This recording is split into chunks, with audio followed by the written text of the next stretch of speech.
Yo, welcome to Countdown TV with Suave Gonzalez.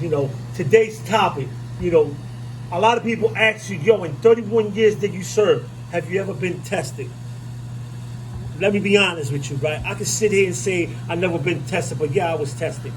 I remember I was up Camp Hill, 1987. Camp Hill Institution. It was on a Wednesday. We going out to commissary. I was happy because I was going to be able to get some soap, shampoo, some cupcakes. So the way they ran commissary, they put 30 people in one line, and you better stay in that line because if you don't, nobody's going to commissary. As we going out in the block, we had to stop in the hallway and wait for the guard to get to the front of the line. As we waited, I see this big black dude that's been there before. He rubbed up against my ass. I mean, he put his whole package on me. I just looked back. Blood is running. I just wanted to jump on him. But at the same time, I'm like, if I fight this dude now, I'm going to have to fight 30 other people that's waiting to go to commissary. And I can't beat 30 people. I let it slide. We went to commissary, got our bags.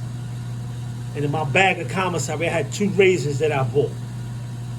As soon as I got to my cell, that New York mentality came out of me. I took a lighter, I opened my razors, and mount them in my toothbrush. And I was waiting. I said, I'm going to wait. That 1 hour that I waited for Child seemed like 10 years. But when they opened the door for Child, I went and stood in front of that dude's cell. And his eye, and his mind, and his eyes, oh, he's coming back. All I saw was lust in his eye.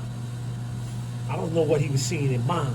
As soon as they opened the doors for Kyle on his tier, I went into his cell and pushed the gate, pushed the door lock, and went to work on him. I sliced him up 30 times. Every time I swung that razor, I cut. A gash would open. Every time. 30 times. He slipped on his own blood, fell on the floor. I started stomping him. I stomped him. I knocked about 4 teeth out of his mouth. The guards came running to see what was going on because other inmates alerted the guard, but they would not open that gate.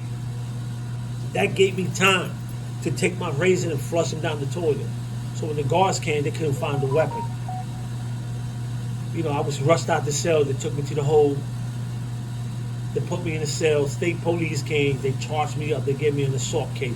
Assault by lifer, which means that if I get convicted, I will be facing another life sentence. But who gets a damn? I already had life. So we get to court. The guards that saw me in the cell came and testified that he did not see who assaulted this gentleman. And based on that testimony, they dropped the charges.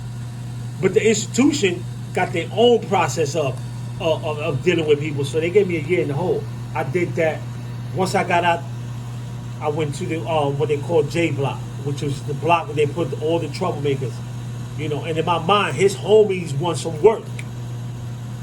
But when I got there, to my surprise, ain't none of them wanted no work. They already seen what I did to his homie. And why is this message important? Because I don't care how much weight you live. I don't care who you are. I don't care where you come from. When you enter the prison system and any jail in the United States of America, somebody is going to try you. Count time.